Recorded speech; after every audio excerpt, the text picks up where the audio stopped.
Hi friends, ఎలా ఉన్నారు? నేను మీ దుబాయ్లో విజయవాడ అమ్మాయిని. నేను చేసే వీడియోస్ కనుక మీకు నచ్చితే ఒక లైక్, ఒక కామెంట్ చేయండి. ఈరోజు నేను మీకు తందూరి రొయ్యలు ఫ్రై ఎలా చేయాలో చూపిస్తాను. మధ్యలో స్కిప్ చేయకండి, చివరి వరకు చూడండి. ఓకేనా? ఇప్పుడు మీకు చూడండి. ఇప్పుడు మనం ఏంటంటే ఒక టైగర్ రొయ్యలు ఉంటాయి కదా, అవి తీసుకుని కొన్ని తీసి కడిగి పక్కన పెట్టుకున్న తర్వాతన వాటిల్లో అన్నీ తీసుకుంటే మనం అన్నీ కలుపుకోం కదా, కొన్ని అవసరమైనవి మిగిలినవి ఫ్రై చేసుకుంటాము, కర్రీ చేసుకుంటాం కదా. ఇవి మాత్రమే నేను తీసుకున్నాను. ఇందులోకి ఏం కావాలంటే అల్లం వెల్లుల్లిపాయ, నిమ్మకాయ. ఈ అల్లం వెల్లుల్లిపాయ రెండు పేస్ట్ చేసుకోవాలి, కొంచెం దంచి అందులో మెత్తగా దంచిన తర్వాతన ఈ రొయ్యల్లో కలుపుకోవాలి. నిమ్మకాయ ఒక హాఫ్ సరిపోతుంది మనకి. నేను తీసుకున్న ఏంటంటే ఒక 12 తీసుకున్నాను అనమాట. ఒక 12 రొయ్యలు తీసుకున్నాను, పెద్ద రొయ్యలు కదా, ఎక్కువ. ఇప్పుడు మనం పెరుగుని కొంచెం కట్టుకోవాలి, అంటే క్లాత్లో వేసి మనం పెరుగుని కడితే కిందకి వాటర్ అంతా వచ్చేసి ఓన్లీ పెరుగు మాత్రం మిగులుతుంది. ఒక 2 స్పూన్స్ అయితే సరిపోతాయి ఈ 12 రొయ్యలకి.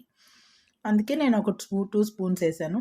దాన్ని మెత్తగా ఇట్లా కొంచెం వాటర్ అంతా తీసేస్తే అప్పుడు ఆ పెరుగుని మొత్తం తీసి మనము రొయ్యల్లో కలిపేసుకోవచ్చు. కలిపేసిన తర్వాతన మొత్తం అంతా తీసి, అంటే ఎక్కువ అవ్వకూడదు, ఎందుకంటే సాఫ్ట్గా మనకి లోపల సాఫ్ట్నెస్ ఉంటుంది, పైన క్రంచీ ఉంటుంది అనమాట. ఇది సాల్ట్ వేసుకుని సరిపడినంత.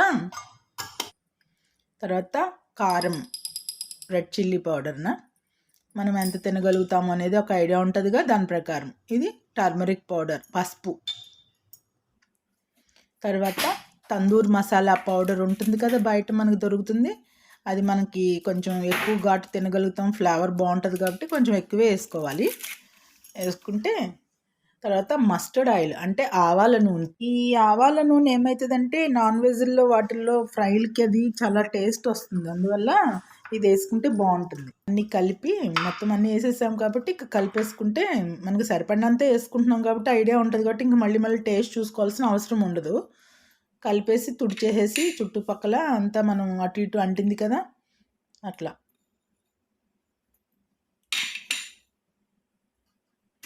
ఇప్పుడు మనం కొంచెం అన్ని వైపులా తుడిచేసేసి కొంచెం అంచులు మనం మూత పెట్టి ఫ్రిడ్జ్లో పెట్టేయచ్చు. పెట్టేసి నెక్స్ట్ డే తీస్తే ఇట్లా ఉంటుంది అనమాట. అప్పుడు చక్కగా ఊరిపోయినాయి, ముక్కకు పట్టింది మసాలా. ఇప్పుడు మనం గ్రిల్ పాన్ మీద పెట్టుకుంటున్నాము. ఈ లోపల మనం ఆల్రెడీ ప్రీ హీట్ చేసుకుంటాం కదా ఓవెన్.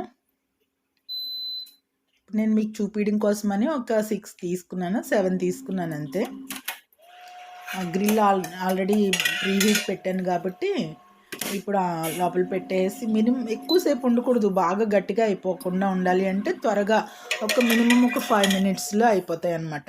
5 మినిట్స్లో అయిపోతే తీసేసేసి మనము బౌల్లో పెట్టుకోవచ్చు, కొంచెం మూత పెట్టుకోవచ్చు. అప్పటికప్పుడు స్నాక్స్ కింద అయినా తినచ్చు, లేదనుకుంటే మనము ఏదైనా పప్పుచారు అట్లా చేసుకున్న ఫ్రై నంచుకోవడానికి అన్నట్టుగా చేసుకోవచ్చు. ఓకేనా ఫ్రెండ్స్? చూడండి, మీరు కూడా ట్రై చేయండి. ఒకవేళ బాగుందనిపిస్తే లైక్ చేయండి, కమెంట్ చేయండి. ఓకేనా ఫ్రెండ్స్? అందరూ నా ఛానల్ని సబ్స్క్రైబ్ చేసుకోండి. Thank you.